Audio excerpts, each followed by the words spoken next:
Right. Hi, Alex. How are you, mate? I'm great. Thank you for having me, Peter. No, anytime, and always happy to have my friends on. So it's great to have Erik here as well. Another person I love talking to about a range of subjects. How are you, Erik? I'm good. Thanks for having me on.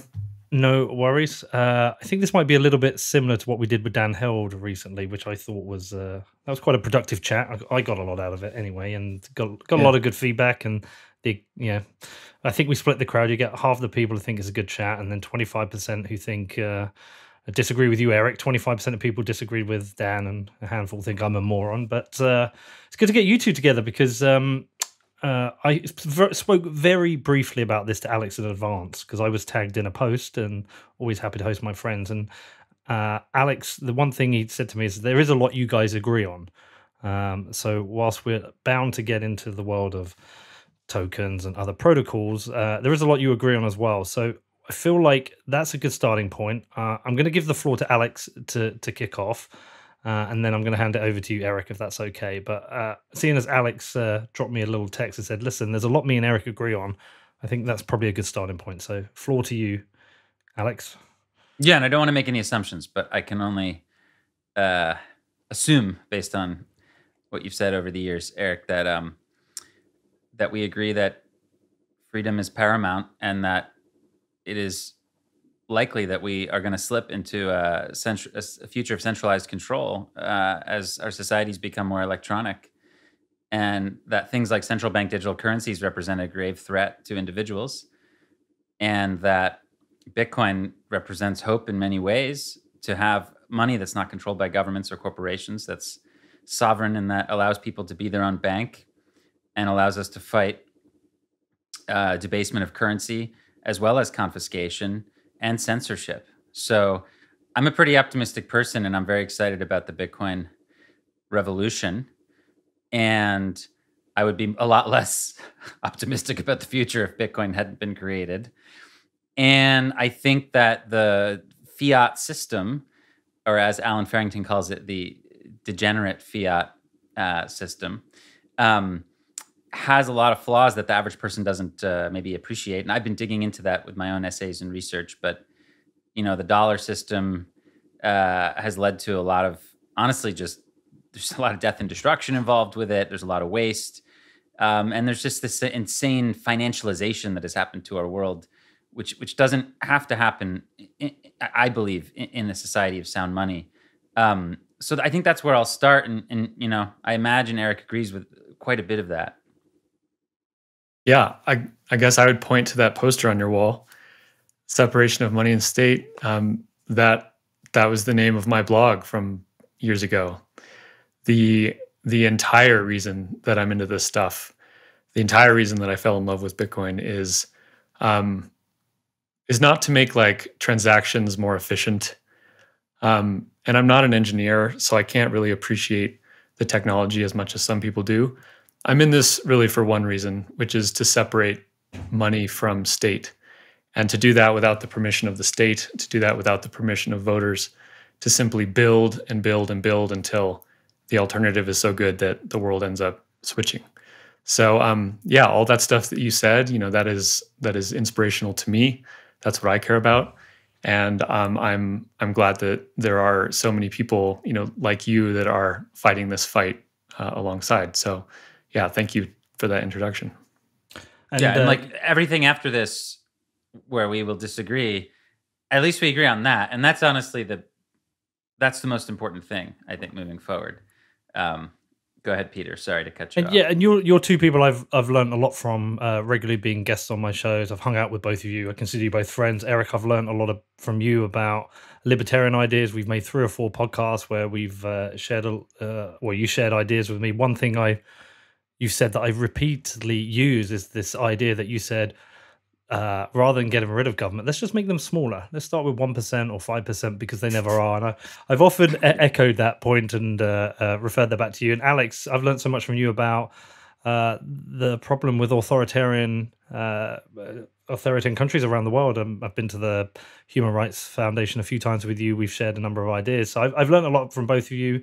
I consider you both friends, and I'm looking forward to seeing where this goes. I think there's like a whole number of things we can get into. We can talk about Bitcoin, which we're broadly all going to agree on. There are alternative protocols which we may discuss. There are alternative cryptocurrencies. There are meme coins. There are stable coins. There's like a whole plethora of different things that are happening. You can add probably CBDCs into that, and even fiat currencies. We're in what Balaji told me is a time of currency wars, which itself is both scary and super interesting.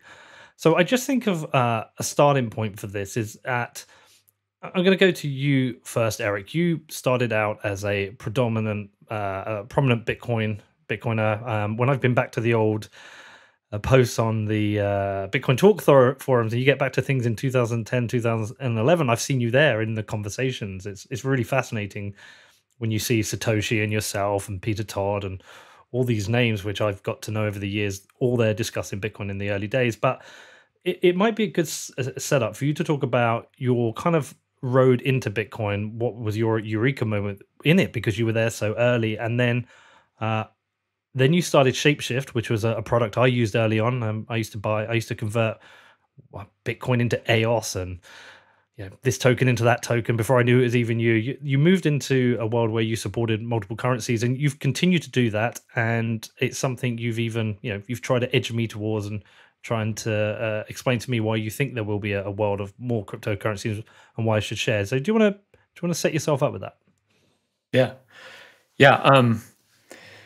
I was definitely a maximalist in the beginning.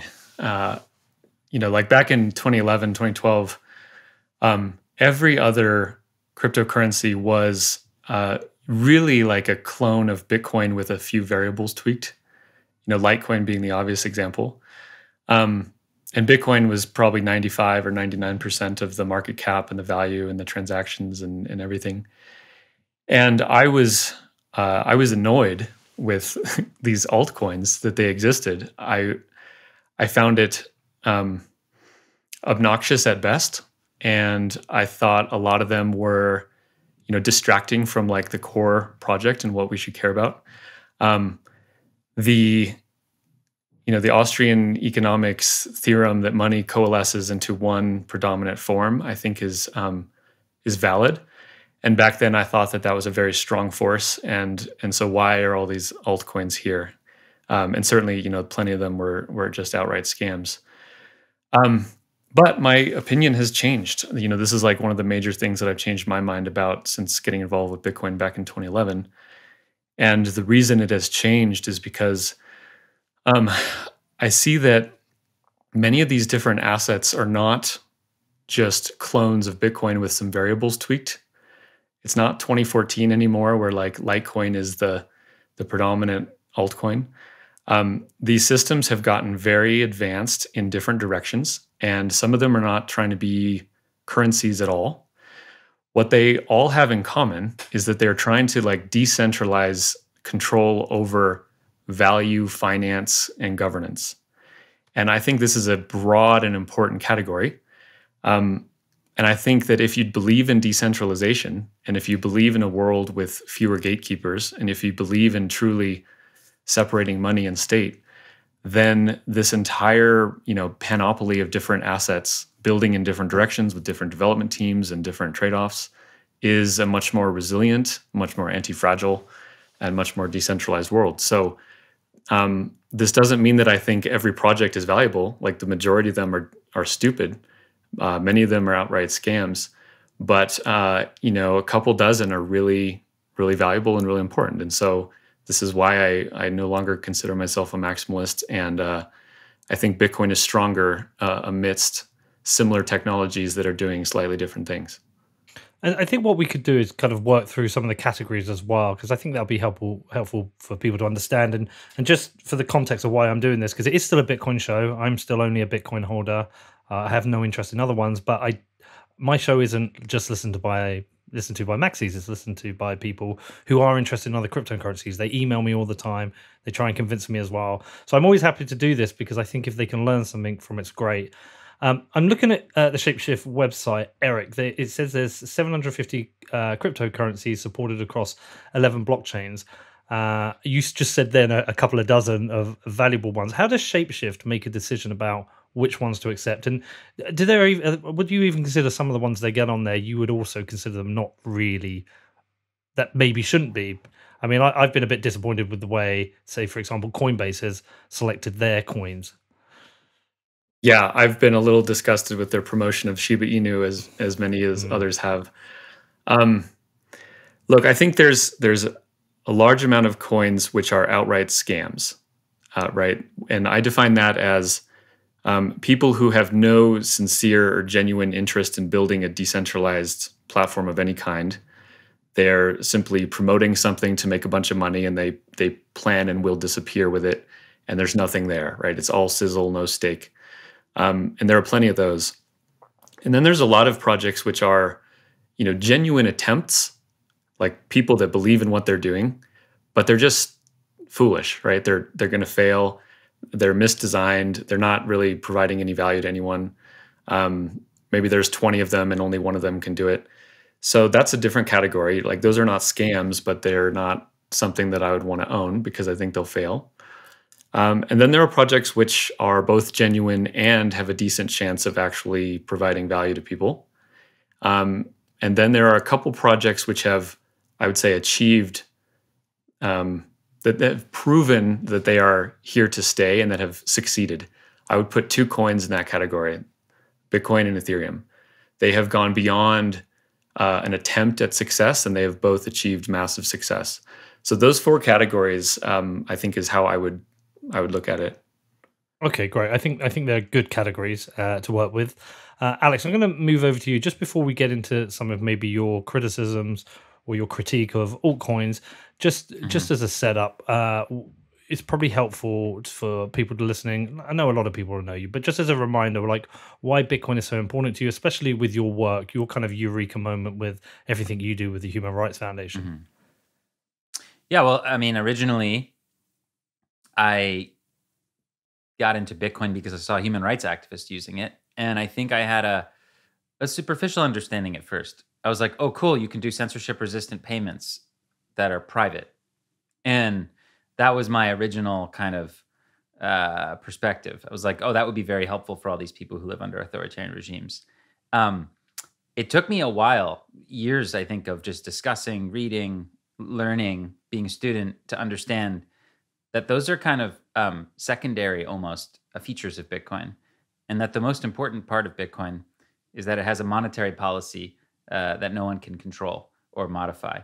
And that is what really distinguishes it in my book. That is what makes it a revolution, is to have money that cannot be debased by a bureaucrat or by a bunch of bureaucrats or whatever. And from there flows an incredible amount of value for human beings, which include the ability to have, hopefully in the future, anonymous digital cash transactions, which include Lightning Network and being able to send value instantly around the world, which include being able to build all kinds of things on top of that. But the very, very foundation, which took me years to appreciate, was that really this is about the creation of money and who controls the creation of money.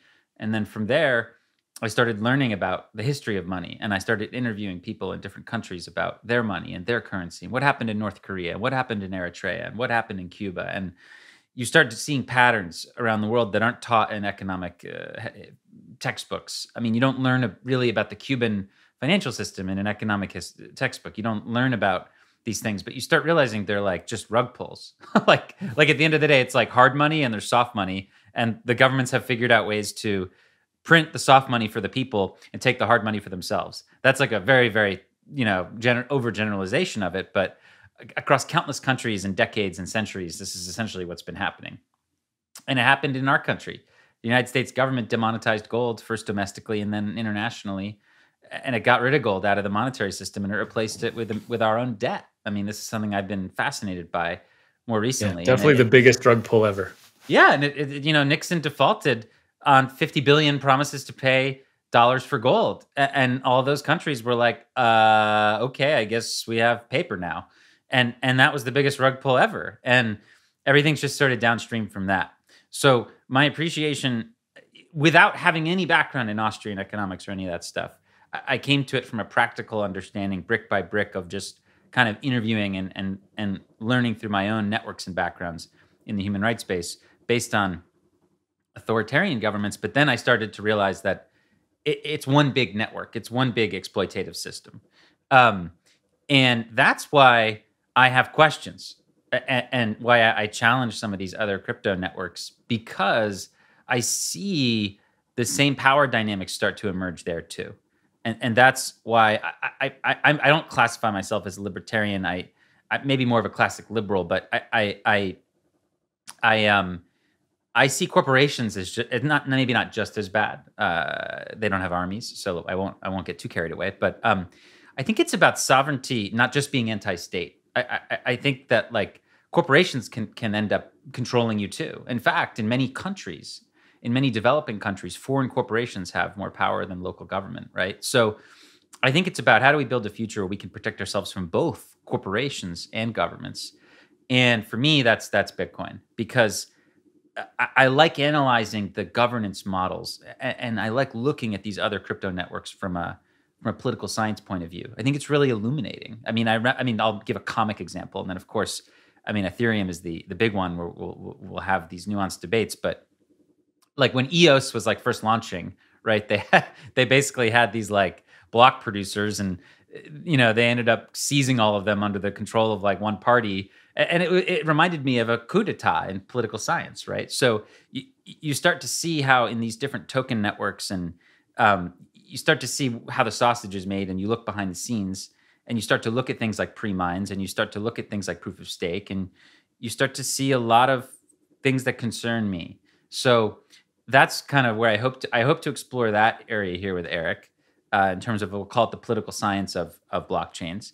The second thing I want to explore is like proof of work versus proof of stake in the future. Like what happens as these networks get more valuable? What does that mean for the individual participant? And then the third thing I was hoping to think about was like in the macroeconomic climate, how does Erik feel about like if Bitcoin's going to end up eating like gold and real estate and a lot of the store of value of a lot of the things in our world?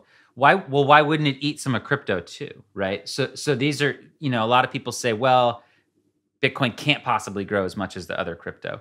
I'm not so sure about that. If we think that Bitcoin is gravity and it just pulls things towards it in the long term.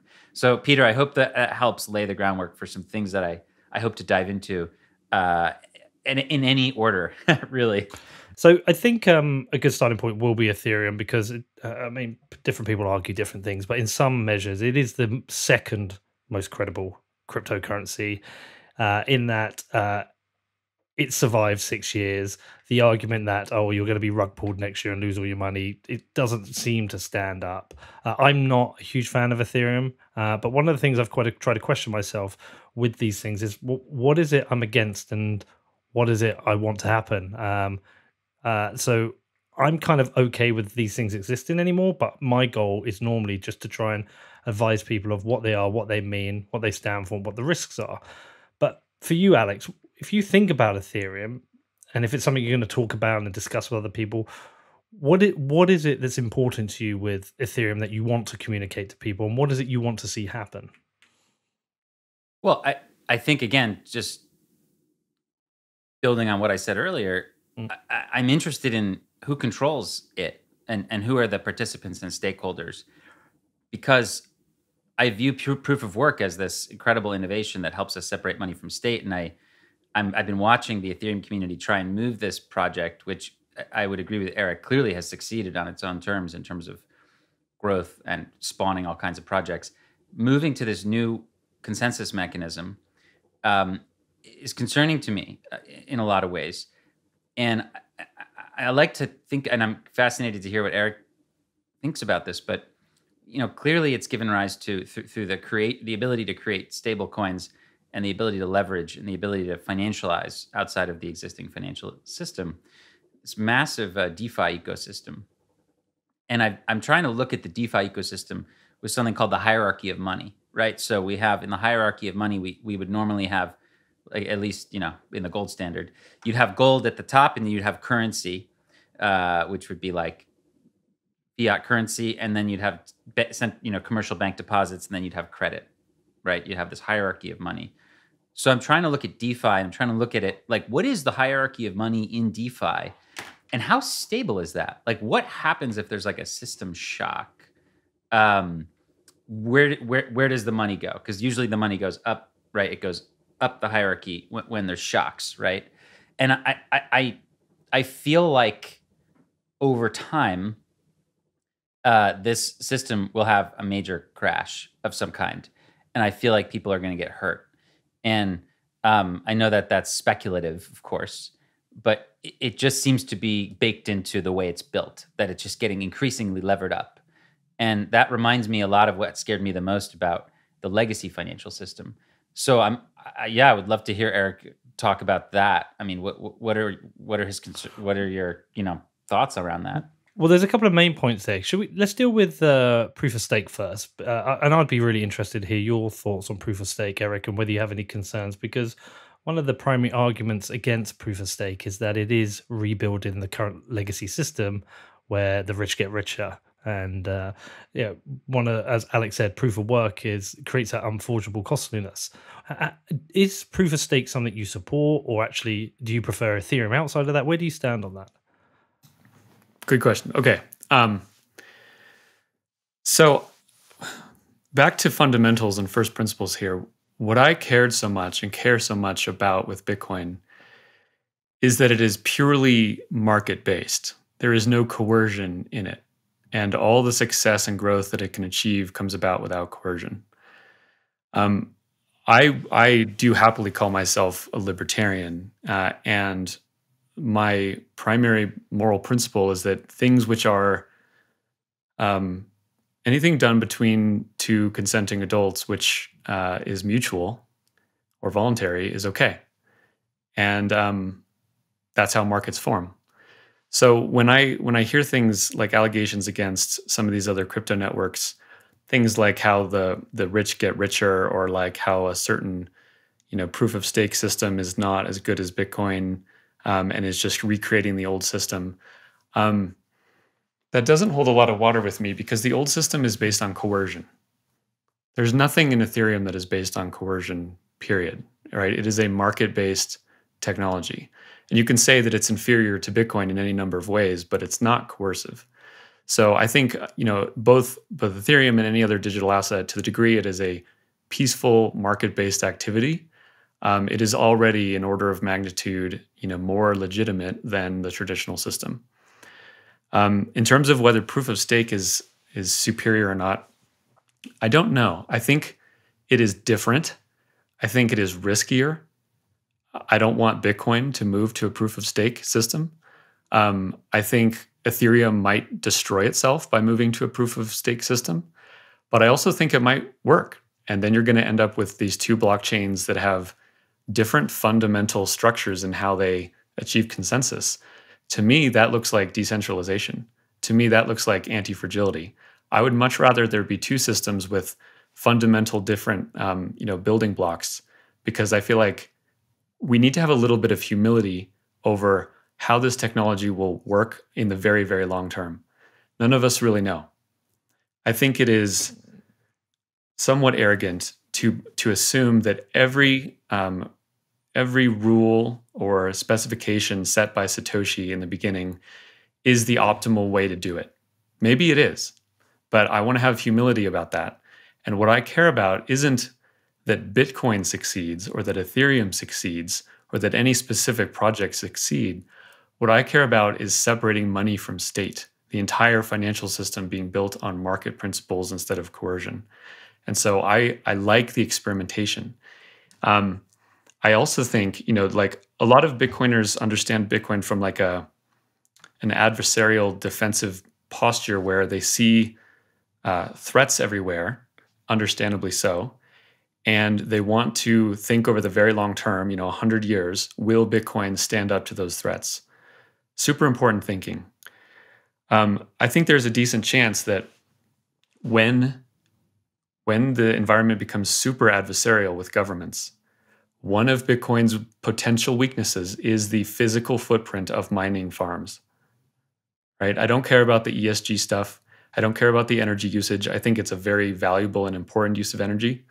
But from an adversarial perspective, The governments of the world could find 80% of the mining hash rate if they really wanted to and destroy it.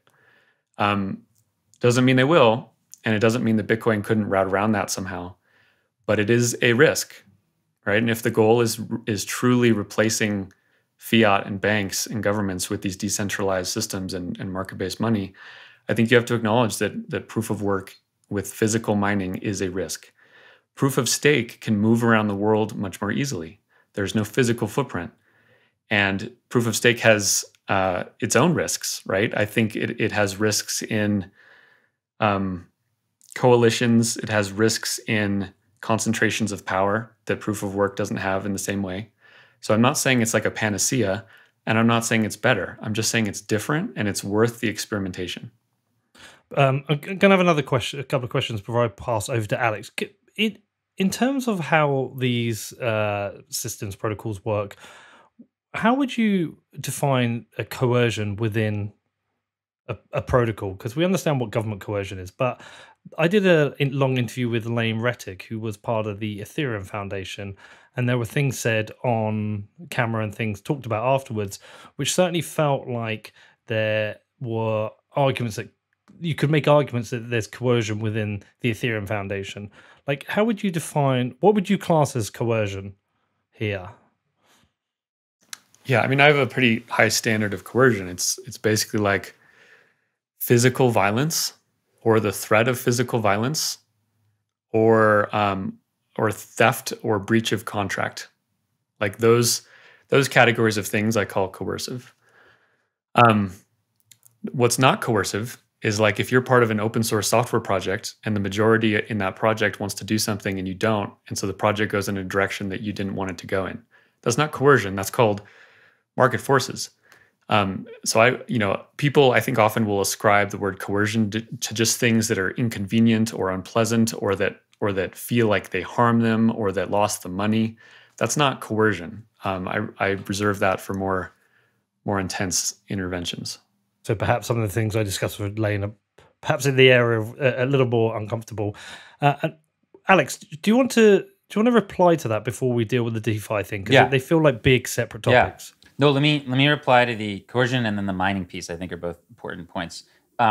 So I think that I would agree that there's no coercion in Bitcoin, but that's a hard won feature of the system. I mean, it was not clear that was going to be the case. I mean, you had the majority of all the miners try to change the system in 2017, and they failed because the system was able to resist. Right? I mean, in Ethereum, I would disagree. So I think there is coercion. You say breach of contract. I mean, no one knows how much ETH is going to be printed in 2 years and 3 years and 4 years.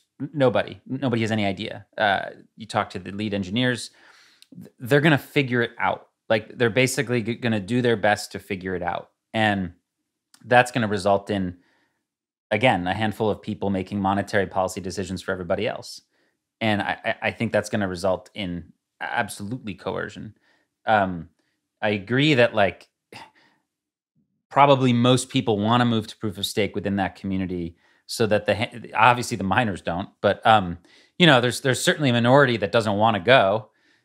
They're going to have to go. Now, if you want to say that that's democratic, fine. Again, I'm not a strict libertarian. I want to leave room for progressive ideas, but like, it's certainly coercing some people that don't want to move to proof of stake. So I think there is coercion in Ethereum for sure, and to a much greater extent in the other coins where there can just be arbitrary freezing and confiscation and theft. As far as the mining piece, I also wanted to hit that.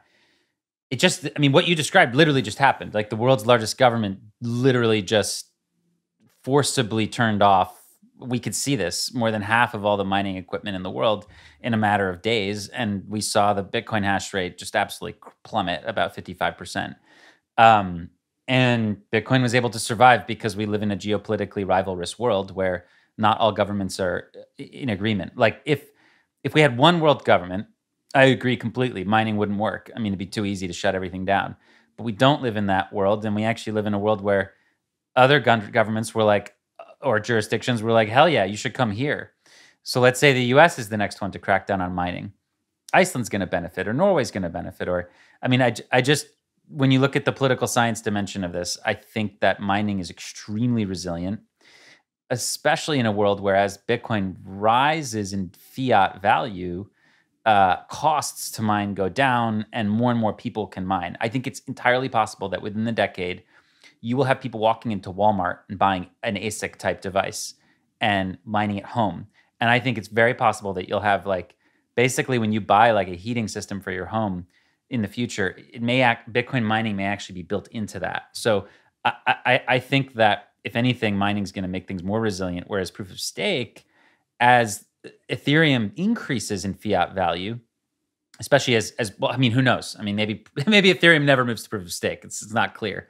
But if it does move to proof of stake, you have a situation where power accrues to the stakers as opposed to the people who aren't, the average user or whatever. So I think that these two things divide, and I'm uncomfortable with that, and I think that's not really discussed enough. So anyway, those are my responses, Peter. Thank you. Do you want to follow up to that, Erik? Yeah. So again, I don't think that mining is a problem as Bitcoin does it. I agree it is very resilient. I'm very happy to see how well it has recovered after the China ban. And I agree that it generally can just squish around the world where it needs to wherever it is most hospitable. I agree with all that. At the same time, we haven't actually hit the final boss anywhere close, right? Governments are not yet concerned that their money will be replaced by Bitcoin. They have hubris that prevents them from thinking that. They have a lack of economic understanding, and they think that fiat currency is superior for some silly reason. We will get to a point in the next 5, 10, 20 years where Bitcoin starts destroying, or at least surviving while fiat destroys itself. And you're going to see a lot of global governments panic. And they will be extremely hostile to Bitcoin. And there could be a point where they try to go after the mining infrastructure. And it's not just one country where it's going after, but like a global coordinated destruction of the Bitcoin network. I think there's a lot of potential for that not to happen, but it could. And if that does, I'm going to be very glad that we aren't only reliant on proof of work blockchains. Again, back to the decentralization perspective, if we want this stuff to be resilient and last for 100 years, different principles being built into these different systems is going to be helpful in that regard. I think this is one place where we disagree regarding the coercion. I don't think anything that happens in open blockchains is coercive, period, unless there's some kind of fraud going on. So, maybe we just have different definitions there, and we won't agree on that. But yeah, I think open source software protocols can't be coercive. I think that's kind of this doesn't work. So how do you feel about the more flexible monetary policy that Ethereum has, and that it does seem to get decided by a smaller group of people, and there may be some influence coming in? I don't know, maybe it's someone like people at Consensus or whatever, but there are people who get to benefit from the changes in this monetary policy. How do you feel about that? And it doesn't feel like to me it happens in the best way, but I can't decide whether that's coercive or not. Yeah, first, it's not coercive. I agree that from a sound money perspective, Bitcoin wins hands down. Like hands down. One of the slogans that the Ethereum people have been using recently is this like ultrasound money meme, right? Yeah, I'm a thumbs down on that, right? Like part of being sound money is knowing the monetary policy long term. And Ethereum's is not as knowable as Bitcoin's, period, right? Like no argument there. Again, I think if the question is what is more conservatively a better money, Bitcoin is easily the answer to that question. That doesn't mean that the entire Ethereum blockchain and everything happening there is worth less, though. It's just different. I hold more value significantly in Bitcoin than I do in Ethereum. And part of that is because Ethereum is riskier. They're making changes to things which are more fundamental than Bitcoin. And any person who's looking at that should realize that that's riskier, and that's okay. Doesn't mean it's bad or wrong. It's just different, and it's more risky than Bitcoin. So I'm with you on that point. Anything else you want to add, Alex? Yeah, just I mean, I think it's a fair point to disagree, but yeah, I mean, open source software can't be coercive. I mean, Bitcoin Cash, Craig Wright's thing, like all that stuff's open source. Yet there's a handful of people who can just arbitrarily change the rules. In many open source blockchains, there's a small group of people who can freeze funds and steal. So in an electronic world, there's still, it's not like just because there's no physical violence, you can't have coercion. This is my perspective. In an electronic world, you can absolutely still have coercion. And, in fact, I think a lot of coercion is going to be committed online in the future, as opposed to maybe even in the physical world, which is certainly better. But I think that theft and debasement are certainly coercive. And yeah, I would be concerned about that. But anyway, Peter, yeah, that's that. Well, I'm just digging up the dictionary definition: the practice of persuading someone to do something by use of force or threats. Erik, would you not consider that you create financial coercion, like threats of financial implications for not making certain decisions? It depends what the code is sold as. I mean, I agree that if you rug pull someone or steal their assets, or you put in some kind of backdoor, like that can get into being coercive for sure. But like Bitcoin Cash or BSV, like I have no problem with Bitcoin Cash. I don't own any of it, but I think it's a legitimate project. BSV I consider a scam. But even in BSV's case, I don't consider that coercive. It's just a stupid, scammy project that I would never own any of.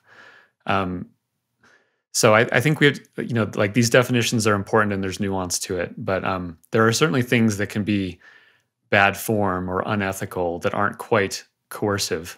But all this stuff is so different than the traditional financial system, where there's actual coercion and like people will be thrown in prison for not doing what the government says.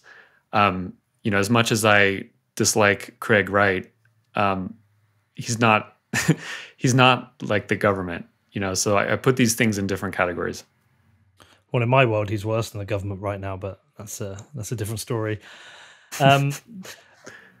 So another thing Alex talked about was fear of some kind of DeFi systemic collapse that could lead to a lot of damage to people. Now, there is that website, I can't remember what its name is, but it lists all the DeFi rug pulls and all the collapses that have happened and the smart contract hacks. And I know people are always working to improve these things, but it does seem to be a very kind of strange place, this DeFi place, that like there's some people trying to create some amazing tools for people to have some form of new forms of decentralized finance, but it also comes with a lot of risk. And my own brother got rug pulled recently and lost a little bit of money due to a project. Alex, do you want to just expand on your point again for Erik and put whatever question it is you have for him? Yeah, so I'm interested in his reflection on basically, in some way, let's say the stability of the DeFi system. Like right now, things are great. Like we're in a bull market, a lot of juice going around. People are super levered up. We're seeing basically a mutation of the existing legacy financial system, but just in a new kind of way that is arguably, even more financialized, super financialized, we can say. And if you analyze it from that perspective of a money hierarchy, a lot, we're talking about a very high debt to capital ratio here, like insanely high debt to capital ratio. So what happens when that system goes under stress? Well, it doesn't have a central bank. It's not like they can just, I don't think that they would just mint more of the, I mean, I guess you could argue they could just mint more USDC or whatever, but I'm curious to see what happens under a stress scenario.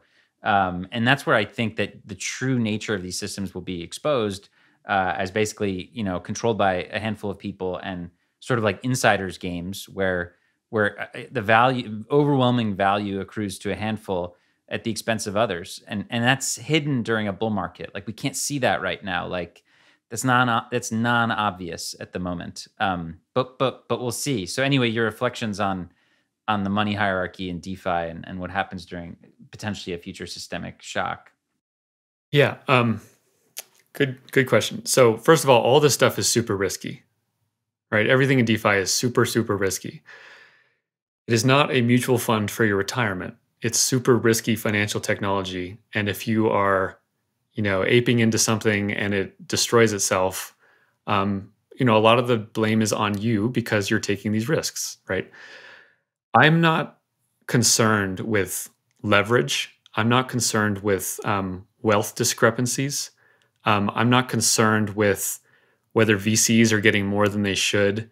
Those are all aspects of markets, and not problems that I don't even know that those are problems, let alone problems that need solving. So if there is a lot of leverage in DeFi, that doesn't bother me. It's a market. That leverage will get cleared out if it's too high. Again, what bothers me is coercive government control of money systems and the exclusion of people from these money systems.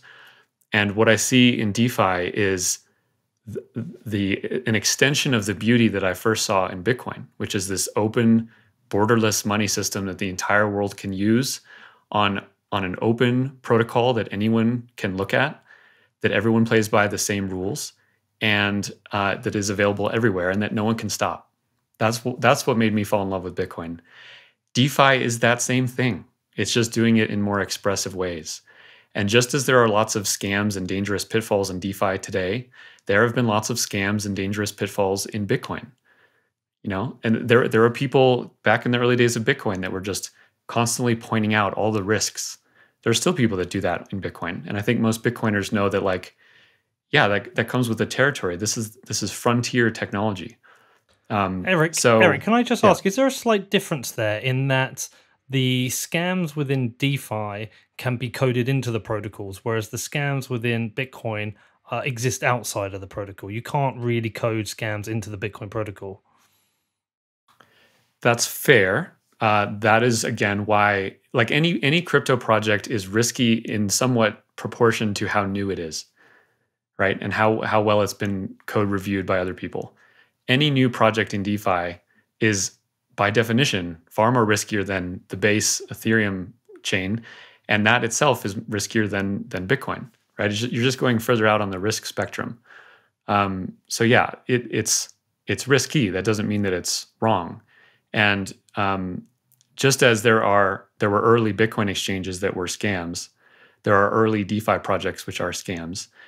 The early Bitcoin exchanges that were scams doesn't make Bitcoin a scam, and the DeFi projects which are scams doesn't make DeFi a scam. And it's been amazing to me to see the inability of Bitcoiners to make that connection when they defend against that very same argument when it comes to Bitcoin. I think just for me on that one, Erik, I feel like I can trust recommending Bitcoin to people and warn them of the scams outside of Bitcoin. But if they buy their coins, they hold their own private keys, they're pretty safe. Their threat model is different. I would be very nervous, especially some of my friends recommending some of them, maybe the DeFi stuff, because the threats exist within inside the protocol. So they could do everything right. And you should. Yeah, I think if I could, I think Erik is acknowledging that, and that's kind of obvious. I mean, we're not here to debate how risky DeFi is. Everybody knows it's risky. Yeah, it's crazy. The thing is, when I look out around the world around me, and as I grew up, I was a child first of 9/11 and then the Great Financial Crisis, and I as I tried to make clear, to me, the real revolution of Bitcoin is that in many ways it can help fight currency debasement, and that's where Erik and I would agree, and that's ultimately its greatest power is separating money from state, and in allowing people to be their own bank and have financial freedom. I mean, that's really key. But to me, it's not the only problem with the world. We think about the Great Financial Crisis, and we can talk about how fiat money, engendered it or created it. But there was also the issue of the private sector selling toxic mortgage-backed securities to people who didn't really understand these things. And what I'm seeing, and that's a problem. And it has nothing to do with libertarianism. I mean, it's a market phenomenon, but I don't view it as good or healthy for society. And I hate to see those things recreated in this new virtual world. And I think they're going to hurt people eventually. So I am, look, people are free individuals. They can do whatever they want. But I get worried when people are like, you know, without proper education and looking in research, where they ape into this stuff, thinking that, oh, like, you know, look, obviously the best performing coins in the last year have been meme coins, right? So it's like, okay, they go into Shiba with coin or Dogecoin, whatever, and don't think carefully about it.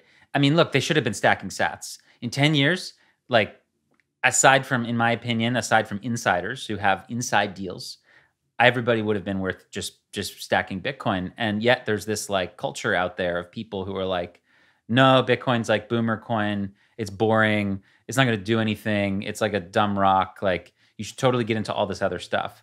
I think there's going to be so much sorrow and regret over that perspective, which is really dominant in the crypto space 10 years from now. I mean, everybody's going to wish they just bought more Bitcoin. I mean, maybe you're fine, Erik, but like most of these people are like, I mean, they're just going to get wrecked. And right now it's so hard to see that because we're in this blindingly vivid bull market where everything's fine. And like, people are like, whatever, Bitcoin's boring. I worry about that. And I feel like that's on us as a space to talk more about these things. So anyway. Yeah, how much, Erik, should we be warning people about these types of risks? We will see. I know you'll say this is markets, but we will see, VCs or is it a hedge fund, Multicoin? I can't remember which they are, but someone like Multicoin heavily promote something like Solano.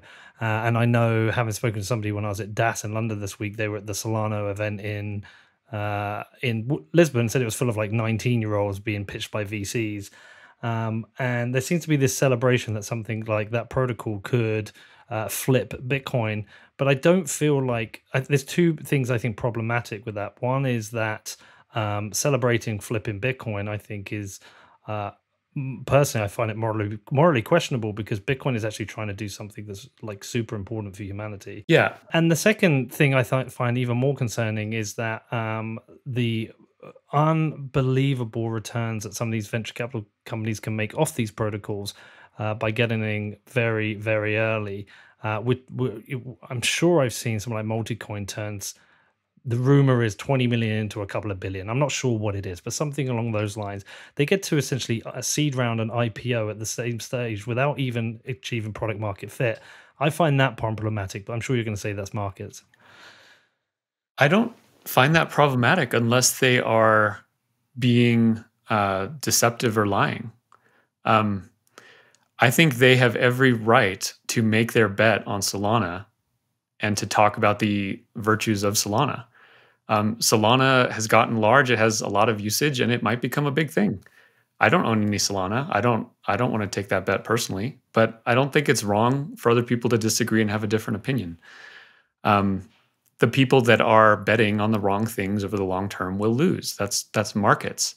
And I don't mind people making gazillions of dollars in open, transparent markets. Like these are the most transparent markets that humanity has ever had. I mean, it should be praised. And I can't find myself getting upset at people risking their own money and capital on projects that they believe in. Now, again, the line is fraud, right? If people are defrauding others or lying or cheating or stealing, that's different. But a lot of this is not that. And I think there's this perception that like all these other coins just go to zero, or that they haven't, that they've only benefited VCs. I mean, if you actually look at the math of all ICOs, all token sales, and their prices today, it's not like they've made a little bit of money for retail. Like, this has been the greatest wealth creation for retail investors certainly in my lifetime, probably ever. And the fact that some VCs are making a bunch of money on it as well, like, okay, but compare this to what? Like the traditional financial world where only Wall Street is making a bunch of money? At least now, like, everyone has these open protocols and they can put their money where they think is important. A lot of people will absolutely get wrecked, and people need to realize that like buying Shiba Inu is dumb unless you're just trying to gamble, and there's nothing wrong with gambling. And none of that makes any of those things, better or worse than Bitcoin. They're just different. And I wish Bitcoiners weren't so afraid of that happening, on the periphery of Bitcoin. I think what we're afraid of is people getting confused and well, scammed, and certainly in some cases, as you would agree, that some of these things are scams. But defrauded is an interesting word.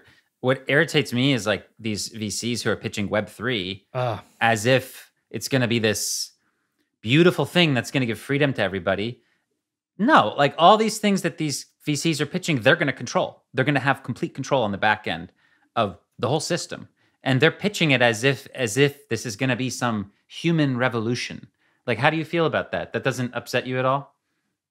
Tell me more what you mean when you say they have control of these things. Meaning they're based on protocols where the governance is that they get to make the decisions, not other people. Like, for example, let's look at a building block of the ecosystem, something like the DAI or Maker. I mean, Andreessen Horowitz has a very large stake in the governance of that project. And when they team up with the other VCs that are in that project, they can control the fate of that project. And yet, like, that's an example of one of many of projects that they're pushing, saying that like this is going to create a new internet where Facebook doesn't have the power, where Google doesn't have the power, like in Web 2, but where you, the user, have the power. I just think this is disingenuous because the user's not going to have the power, and they're not going to own the governance, and they're just going to be users. And there may be benefits, but I think it's extremely disingenuous. Let's explore this. So let's talk about Maker specifically. Mm-hmm. Are you saying that you believe Andreessen Horowitz and or a handful of VCs own more than 50% of the Maker token? I know they own a plurality. I don't know if it's a majority. Well, those are very different things. A plurality might mean 5%. I mean, this is an important point. Last time I looked at it, it was between 30 and like 45% between like three firms. But to be honest, I haven't looked in a little while. Okay, and I don't know the specific numbers either. I mean, look, I'll say this, and you know that most people don't vote, right? So what ends up happening on those systems is a lot of the smaller people don't even pick. I mean, look, people own the Maker governance coin just as a speculative asset, not to use it. So what ends up happening is like, yeah, sure, they only have 30, 45%, but when it comes down to voting day, it's just like a democracy. Nobody fucking votes. So they get to make the decision. So that's what I'm worried about. Yes, I'm very worried about that kind of stuff happening. Why are you worried about people with tokens making decisions with the tokens they own? Because I don't want us to recreate Web 2. I want people to be sovereign and free. And I don't want us to be slaves to VCs just as much as I wouldn't want them to be slaves to governments. I mean, so how is someone who uses Maker, for example, I use Maker as a user. I own DAI. I hold some as a stable coin. I don't participate in the voting, but I could if I wanted to. I fail to see the harm here, right? Like if I feel like the governance of the Maker protocol goes in a bad direction, I can sell my coins and stop using it, or I can make arguments on the internet of why it should go in a different direction. I mean, to me, that is just open, messy markets being markets. That doesn't bother me at all. And I don't think it's fair to characterize that as people being slaves to VCs. That seems very unfair. Sure, then they shouldn't call it decentralized. I mean, that my point is in the disingenuousness of them claiming that it's going to be different. I have no problem. I mean, like, stocks are great. Like, people should be able to come together in a free market and do whatever they want. My problem is in the messaging that these protocols are pitched as somehow decentralized and beyond government control and all this other stuff. And it's not true. And that's gonna come back to haunt people at some point. I can add some commentary on Maker here. So I've just dug it up that it was at A16Z invested 15 million and got a discount on the tokens. Melton comments on this. According to a blog post, the 15 million will be used to fund the next 3 years operating costs. I'm sure people think this is a great sign for the project, being able to recruit high quality capital. But I think this is a massive failure in governance and project management. No vote was conducted on this matter, despite governance being a core tenet of the project. Perhaps even more troublesome is the 6% stake now in the hands of A16Z, crypto appears to have simply been created out of thin air. It is possible it came from 39% held by DAI Foundation, which ostensibly existed to fund development efforts. But whether it represents new tokens or a shift in control ownership, it did occur at the behest of a few, not many. And while Maker is supposed to be created as needed for recapitalization under the aforementioned collateral shortfalls, it is not, under its original conception, meant to be created to raise funds for development. What should concern folks is that the promise here of a transparent governance, but this looks anything but. And given that the DAI stablecoin relies on Maker for its very stability, some skepticism is warranted. Yeah, and like again, Erik, love to hear what you have to say, but Maker literally markets itself, the MKR token, as a decentralized autonomous organization for the DAI stablecoin. Obviously, it's not. So is that? I mean, it's clearly I don't know if it's fraud, but it's clearly disingenuous. Like it's definitely not a DAO. Like it's not some sort of like it's it's not different from any other fiat like existing power structure. I just have issues here. The last statement is definitely wrong. To say that it is not any different than traditional fiat power structures. First of all, we have to acknowledge that like these things exist on a spectrum of decentralization, right? And Alex, can you agree with that? Like decentralization is not an either or; it's a spectrum and a multivariate spectrum. Can you agree with that? Yes, but yes. Go ahead. Yeah, sure, I agree. Okay, I don't, by the way. So, I mean, I think if someone wants to make the case that any particular project, Maker or anything else, is not sufficiently decentralized for what it's purporting to be, they can make that argument and they can express that view in the marketplace by not owning the token or by shorting the token or convincing others to do the same. And I don't think there's anything wrong with tokens moving into the centralized spectrum or into the decentralized spectrum. They're just different, and everyone can express their opinion on that however they wish. Is it messy? Yeah. Will people lose money because they made the wrong bet? Yeah, but that's markets, and that just doesn't bother me. The reason it's so different than traditional Web 2 is that these are borderless systems, and the participants of any of these systems at any given time are fluid. Right? So you look at Facebook, which is headquartered in the US, closed source, and it has a specific cap table of its investors, at least up until it went public. And you compare that with something like Maker, which is global, which is certainly more decentralized than Facebook, I would argue much more, which provides an important market service, a relatively decentralized stablecoin as an alternative to Tether, which requires like money in an actual fiat bank somewhere. We hope. A super important innovation that the market has liked. I mean, I see that as an improvement. Now, is it as decentralized as Bitcoin? Of course not. Is it a better money than Bitcoin? Of course not. Is it perfect or without risk? No. And all sorts of people will lose money based, making the wrong bets on this stuff. But I see this cauldron of experimentation as so important and so valuable. And this is how markets build and iterate. It's not through like designing everything to be perfect. It's this messy process. And over time, the markets sort it out. Okay. I guess my just to conclude that section, I feel like there's a lot of disingenuous marketing that will lead people to get that will mislead people just as they would convince you to get it, an adjustable mortgage, or none of these things were illegal at the time, or just as they would convince you as a pension fund or as a municipality in Iceland to buy these amazing, mortgage-backed, securities. Like I have moral problems with them that are outside of just a pure, it's a free for all. So that's probably what differentiates us, is I have more of that progressive. Well, here's the major difference. Right? Here's the major difference. If Maker blows up, yeah, it's gone. It's a market actor that goes away. There's no bailout. Like that. You don't think? I don't know about that. I mean, so USDC Circle, now it's changed. It just flipped, but for half this year, the entire ecosystem was more than half supported by USDC. You don't think Circle will get a bailout? I think they'll definitely get a bailout from the U.S. government if they go under. You don't think they'll get a bailout just like Amazon got a bailout and all these other corporations get a bailout from the U.S.? I don't know. I would hope not. Well, I can assure you they will. There's no, why wouldn't they? I feel like we slightly changed the subject here. We were talking about Maker. No, but right? Maker is reliant on, as of 3 weeks ago, it was more than half of Maker's of DAI's liquidity was reliant on USDC.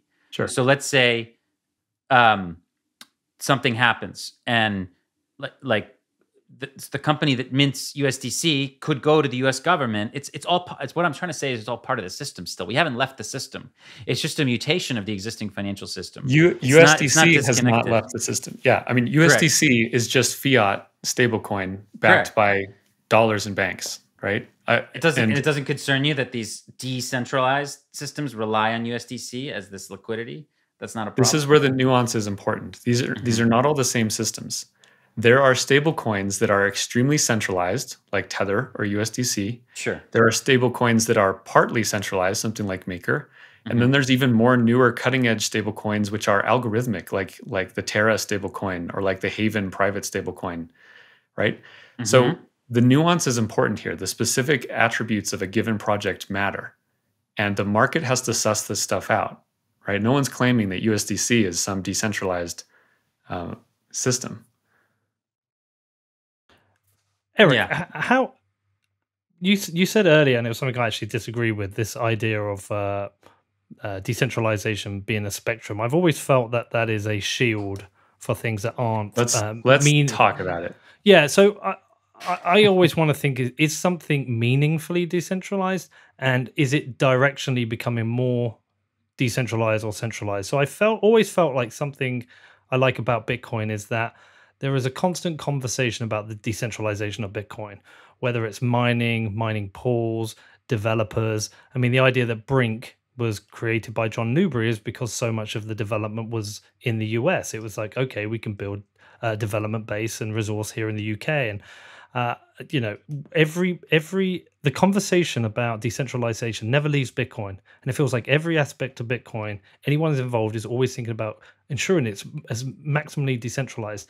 I don't feel like that's something I experience with other protocols, and Ethereum especially. It feels like Ethereum has just becomes more and more centralized. And the Alan Farrington paper identifies a number of risks that's come with that. In that it, because it's not meaningfully decentralized, it most likely, if you talked before about if governments came for the mining farms, actually coming for the full archival nodes that exist within data centers would actually be, relatively straightforward. So when you think of decentralization as a spectrum, it is something I've always struggled with. I actually have always preferred the idea as like directionally, where is it heading? And it feels like a lot of these protocols just become more centralized over time. In some ways, the reason Solana is, gaining ground on Ethereum is because it has become more centralized in Ethereum to solve some of their scaling issues. Like, how do you feel about that? So you're using these relative words like more or directional, which is because it is relative. I mean, decentralization is relative. Bitcoin today is more decentralized than it was on day one. Ethereum today is more decentralized than it was on day one. Ethereum today is more decentralized than Bitcoin was on Bitcoin's day one. But is Ethereum more decentralized now than it was 2 years ago? That's a fair question to debate. But by debating that question, you're already acknowledging that it is a spectrum. No, what I'm accepting is that day one something isn't particularly decentralized because it's new and it will go through a process of decentralizing, but then reality bites and decisions or trade-offs are made. And that's why I'm saying, like, directionally now, really, where's it headed? It's a fair question to debate, right? I wish that was the discussion. Like, instead of the maximalist saying Ethereum isn't decentralized, instead of that, having actual discussions about what are the factors of Ethereum's structure which are more or less decentralized than they should be, and how can that be better or worse? That's an absolutely fair conversation to have. But to say that something is not decentralized just because it is not as decentralized as Bitcoin, I think is disingenuous. I think that it's semantics, and yes, like we could look at like pre cryptocurrencies like BitTorrent or like the Tor project, or we could have arguments about these things and how decentralized they are, right? Like I 100% agree. It's a spectrum. I think the question is just which ones are decentralized enough to survive the state attack when it comes. And I think that you and I, Eric, both agree it's coming at some point. It already came for some people in some countries, right? It's going to come in different aspects in different countries at different times. I think that we would probably disagree on the proof of work piece, because what my reading of the game theory is that it's less likely that all these governments try to kill Bitcoin, and it's more likely that you see more El Salvadors say, hey, we actually have a lot to gain from just adopting Bitcoin. So I think that that's really interesting to me. But when it comes to these proof of stake projects, which Ethereum is trying, let's assume that they'll get there in the next 2 years. I mean, it concerns me that they won't be able to survive the state attack. And that they're going to be even before then, that they can be manipulated, right? And I think that this goes back to probably where I sense our main disagreements are. There are probably two. One is around this idea of coercion, and I absolutely think that like currency debasement, even in an open source currency, is still coercion. If someone else is making that decision for you, I get it. You can like leave the system and not get thrown in jail. So that's where one disagreement. Can I ask? Yeah, do you think it's coercion if the rules in the code permit it? Like Bitcoin's code was very clear. There is this limit of 21 million established by this decay function of the supply. That's been there from the beginning. Other coins don't have that same promise.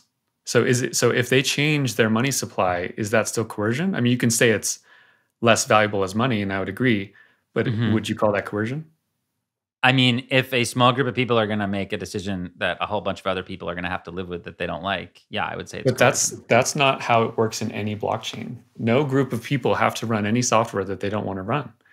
That's not true with hard forks. That's not true though. Like what? I mean, let's talk about that. Yeah. So right. So go ahead. Yeah. Let's talk about like the Ethereum hard fork. So, like if you don't want to go to proof of stake, what are your options? You're going to be on what? Well, how's that going to work for you when that shift happens? So just as in Bitcoin, if there are any group of people that want to run a different version of the code, they can do it. Whether it's one guy in his basement that wants to run his own chain version, or whether it's 49% or 80%, it doesn't matter. When there is a disagreement and people run incompatible software, they fork apart and they're both running what they want to run. Neither side can make the other run anything that they don't want. Ethereum Classic, lived on and is a little bit of a zombie chain right now, but it had a go for a little while. And the people that really didn't like Ethereum's hard fork just kept on with the same rules. There was no coercion. They didn't steal any of their ETC coin. Like that was the Ethereum that they had 5 days prior. And all that happened was that they ended up on the side of the fork that the market didn't prefer to go with. So they ended up losing out relative to the fork that the market didn't. I don't think that was a market decision, but it may have aligned. It may have aligned. I mean, clearly it was a political decision. I mean, look, you can argue that the U.S. currency, you can argue that the world wanted dollar hegemony because of the emergence of the euro dollar and all these other things. But at the end of the day, like it was a political decision that the U.S. government made to force everybody to use it. I mean, you're seeing a similar phenomenon with these. That's not at all how Ethereum works. Ethereum is not imprisoning people or murdering people. I didn't say that. I said there's a difference between a market incentive to do something and a political decision to do something. It is absolutely going to be up to a small group of people to determine the monetary policy of Ethereum in the future. It's not going to be a vote, and it's going to be imposed. And if you don't like it, you're going to have to split off. And obviously, that chain's not going to make it, right? So I just feel like that's true with Bitcoin too. That's true with Bitcoin. But the users control Bitcoin. Let's talk about this for a second. Yeah, but the users control Bitcoin. If tomorrow, 60% of Bitcoin users wanted to change the money supply to 22 million, right? If that was the case, a hard fork is going to happen and the two chains are going to go off and people can use one or both or neither. And that is no more or less political than Ethereum. Like if there's a consensus breaking rule, the chain will split and you have both halves and you can do whatever you want with. That's not political. That is market based. It's every actor, whether they're a node, a miner, or a user or an economic holder of the asset, they make their own decision.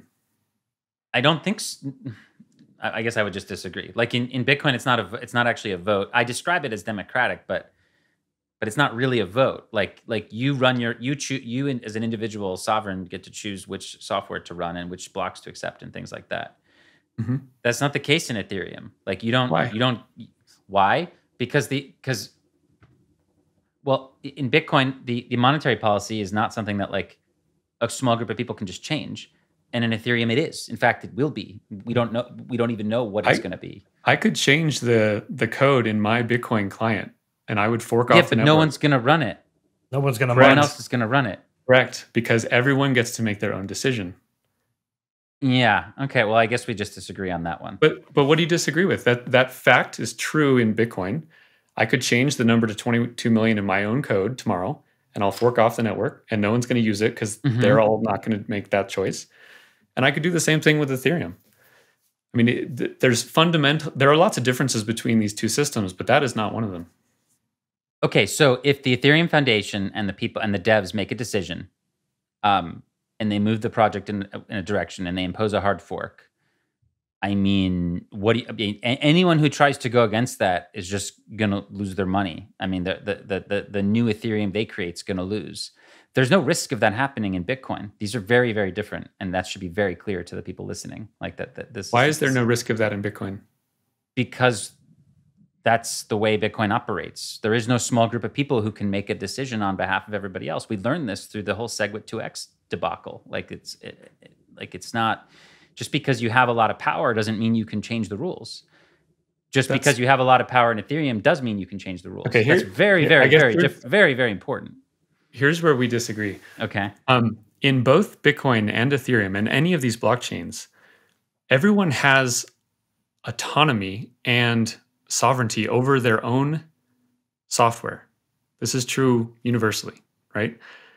And when there are two groups of people, whether it's 1% and 99% or 49 and 51%, who have consensus-breaking difference in their opinion on what software to run, you will get a hard fork. And what the market does after that is up to the market. Sometimes the hard fork becomes the dominant chain, such as in Ethereum's case. The hard fork was what the market preferred, and that is now what we call Ethereum. In Bitcoin, it has had hard forks, and the market didn't prefer that chain, right? So you have Bitcoin Cash, which has never been able to live up to what Bitcoin has achieved. But the fundamental dynamic here, where two groups will split apart from each other in a chain, like that is a fundamental principle of blockchains, and it is no different. I'm not arguing against that. I'm just saying that the decision making in Ethereum is political, not market driven.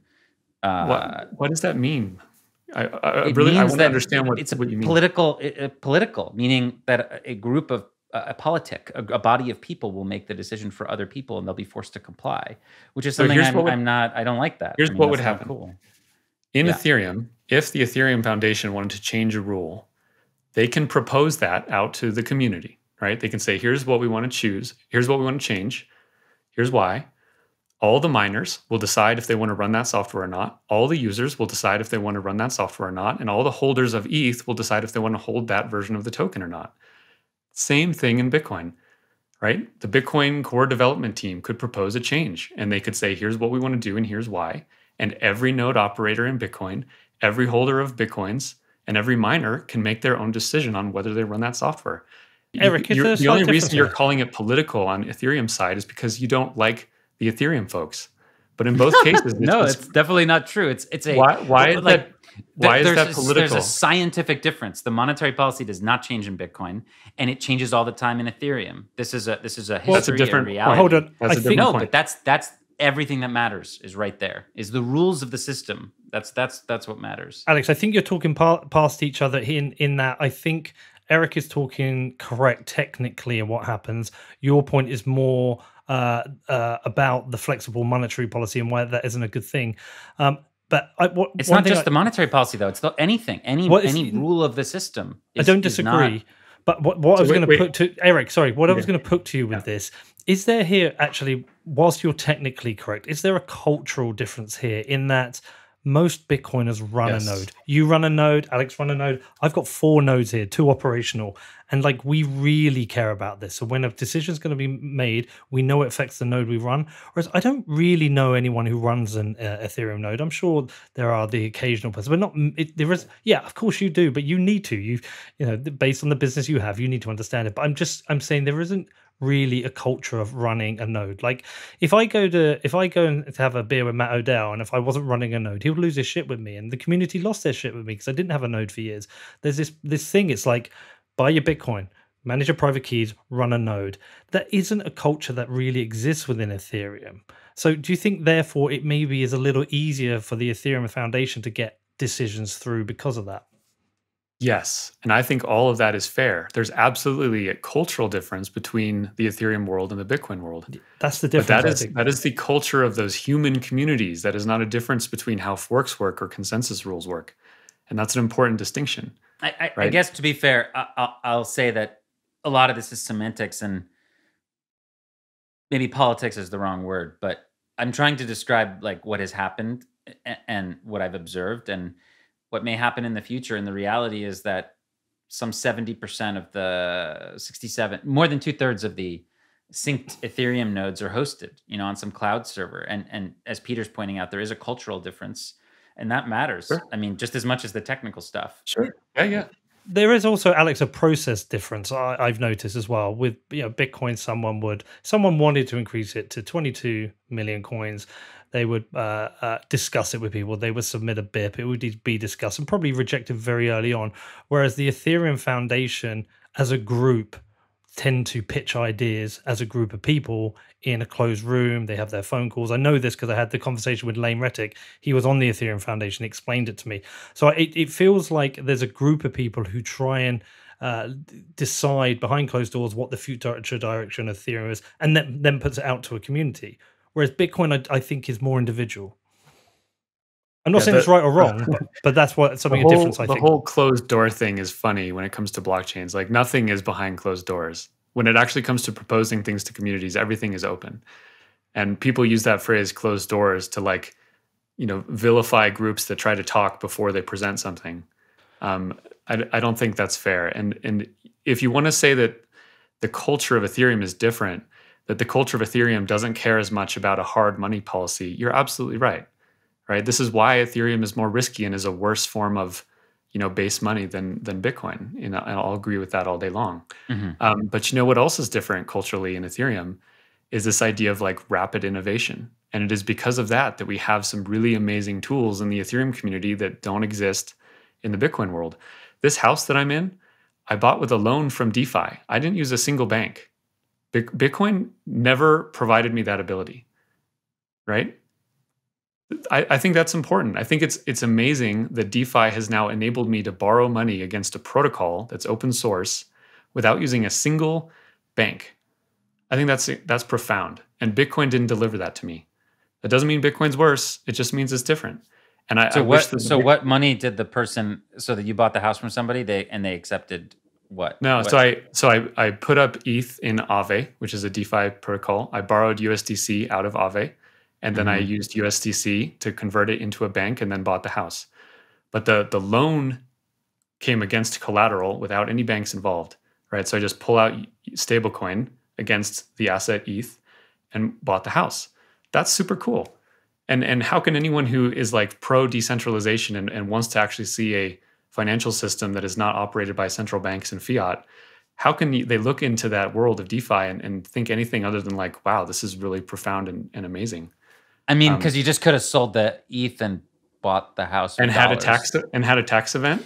Okay, but I don't want to give $1 million to the government. I'm morally opposed to that. Ethereum and smart contracts prevented me from giving $1 million to the government. You just bought a $5 million house. No, I mean, okay, fair enough. You get my point. Right? I reckon you bought a bigger house. That is utility to me, both economic utility and that I didn't lose the money.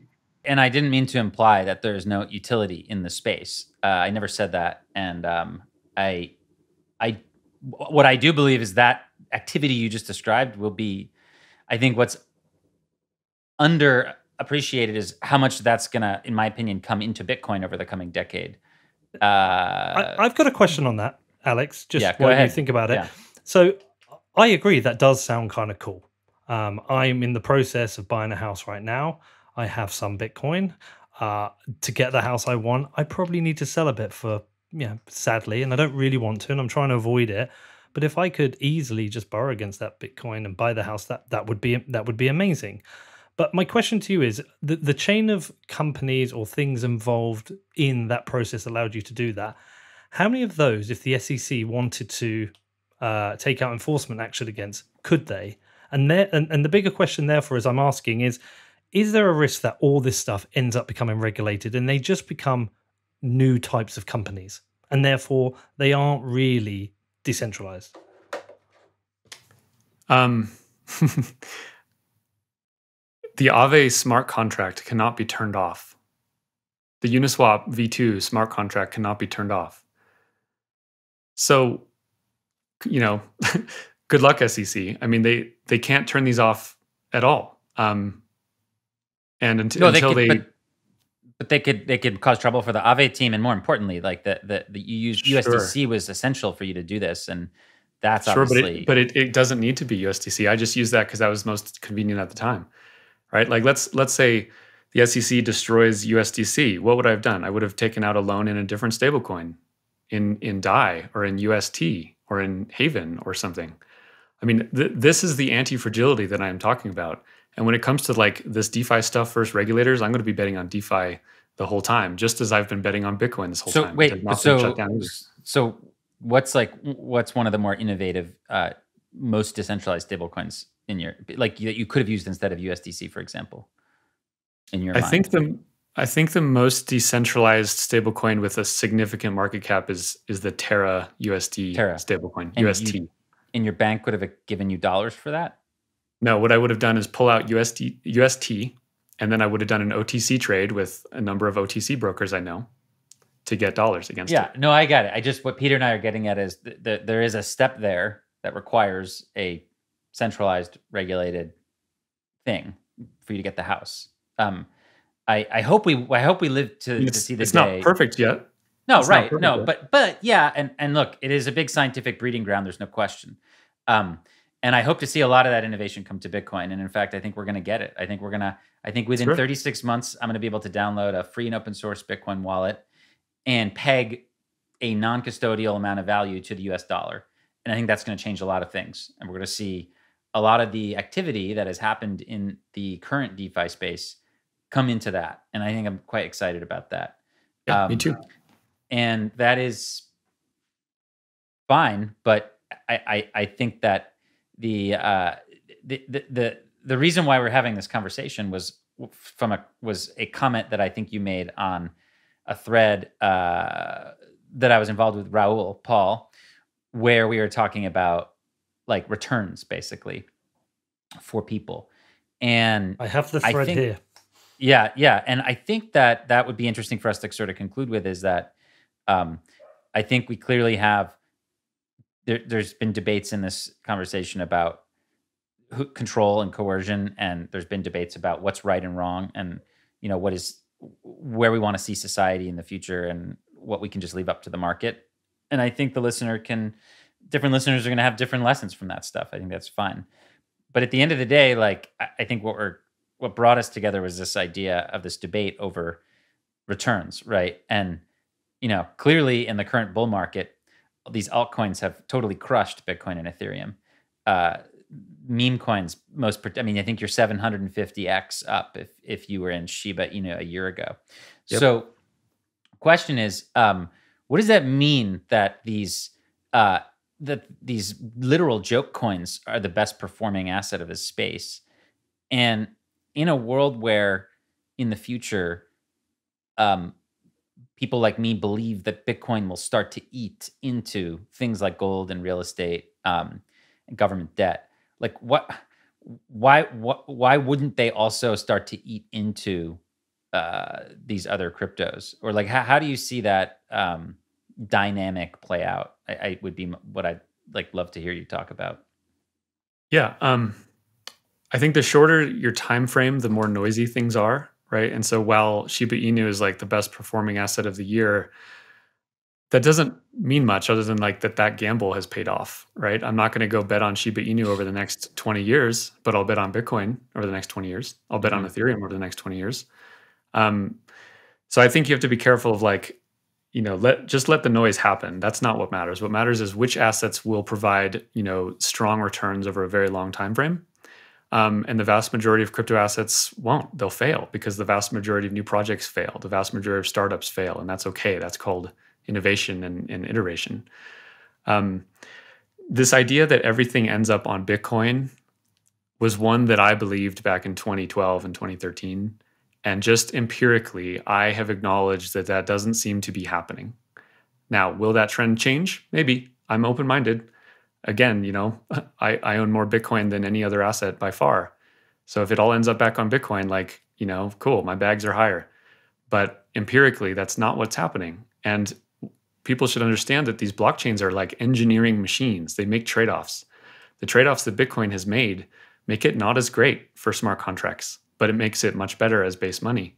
The trade-offs that Ethereum have made have caused it to be like this breeding ground for innovation, but it's also far more risky, and no one quite knows like where the money supply will be in a year or two, right? Less good as base money, but more good as a innovation ground. I can appreciate both of these things as separate, and they're both important in the fight against actual like state-based coercive money. So I'm just open-minded to it, and I don't know where the future is going. I just know that this technology is like amazing and inspiring every day. And that started with Bitcoin, but it didn't end there. Do you want any final comments, Alex? Yeah, I mean, look, I got into the space through human rights advocacy. I've seen the impact Bitcoin has made around the world.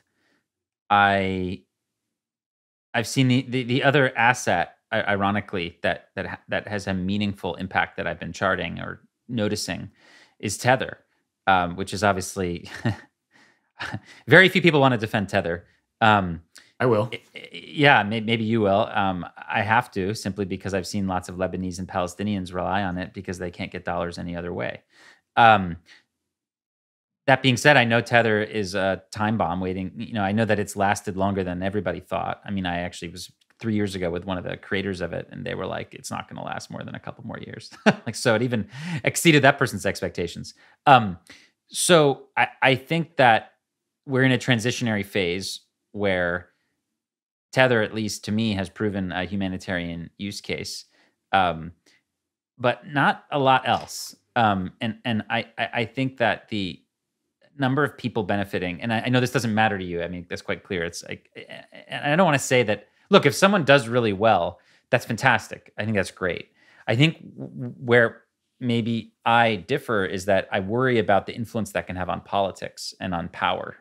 And I don't think it's just a matter of separating money from state. I also think it's a matter of like protecting the individual from other kinds of dominant power, which in a fully electronic world may actually be more powerful than the traditional kind of armies that we think about. So, I just want people to be eyes open as we move forward, understand, and I appreciate and thank you for pointing out the risks involved in DeFi. Again, everybody's having a great time right now, 100%. There's no question. But where you really see how these things are made is when the systems come under stress. So we will see.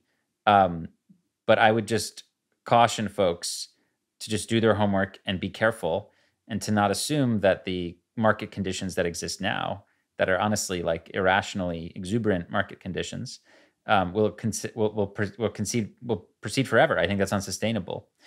And I think that in general, for most people, Bitcoin is a better thing to learn about and spend their time on. In 10 years, I think they'll be more grateful they did so. And it's kind of frustrating to watch people get like roped into these other things, which honestly, a lot of people are going to lose money on.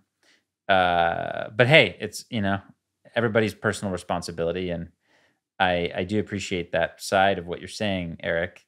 But a lot of my frustrations with the crypto space is that I feel like it ends up being an insider's game, and too many people are getting taken advantage of. And it reminds me a lot of what happened in the existing financial system. So I just wish there was like more conversation around that. But I appreciate you having us on, Peter. Thank you. No worries. I appreciate both of you. I've got to know you both very well over the last few years and love hanging out with you, love talking about this stuff. Erik, do you want any final words, or were your previous words your final words? No, that's all good. Alex's warning that people need to recognize that we are in a bubble is absolutely true. Crypto is highly speculative, and people need to go into this stuff with eyes wide open. If someone is new, the first thing they should learn about is Bitcoin and understand why it's here, why it's important, why it's great money. And they don't need to like venture beyond that until they understand those fundamentals. But I think upon understanding the fundamentals, you can start to find value elsewhere. And so I appreciate you having me on, Alex. This was a great discussion. Yeah. Thanks for all your points, and thank you for all you're doing for freedom. Ultimately, Thank you, Erik. I think we agree on a lot more than we disagree. So good to chat. 100%. Thank you, both of you. I've taken a lot from this. Erik, I always find you come with compelling arguments, things that I struggle to argue against. And I think one of the realizations I've come to with this is really that you're a markets guy. You want the markets to figure these things out. And, if people are hurt in the process, hopefully we warn them. But if they lose money, like this is what happens within markets. But you would rather markets figure it out than governments. And I think, Alex, I'm probably a little bit closer to you, and like I appreciate a lot what libertarians stand for. I think theoretically it all sounds brilliant. I'm a bit more like you. I'm still a reluctant statist, and I still reluctantly believe in democracy for all its flaws.